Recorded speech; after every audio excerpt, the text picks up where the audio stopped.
Hola amigos, ¿cómo están? Bienvenidos a un nuevo video. Hoy aprenderemos un poco cómo saludar o despedirnos. Dale. Buenos días, buenas tardes, buenas noches. Se saluda igual, días, tardes o noche. Hos in tihnani. ¿Cómo te encuentras? ¿Cómo has estado? ¿Cómo estás? Ndati naya. Tob andani. He estado bien.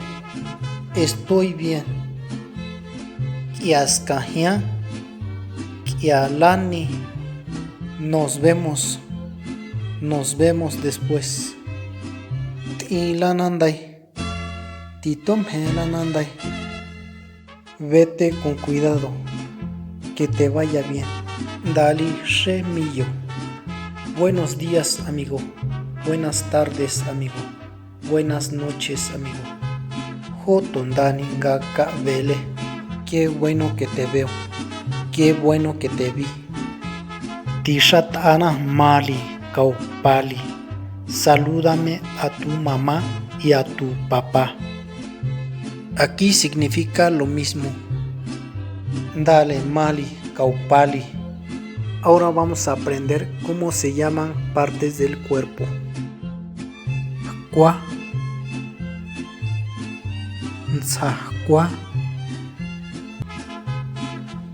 Yasia, Nzoba, Shonywa,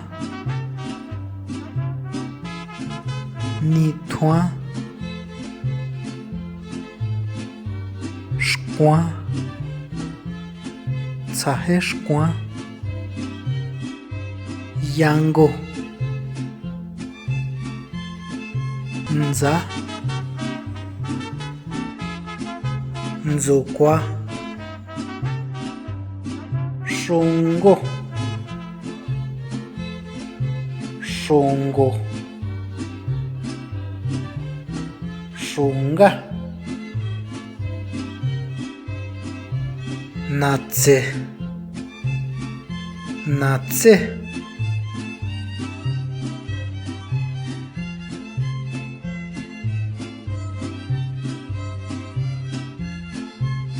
Sete se tsao na sholo sha, sete se tsao li na sholo sha, tsao no sha.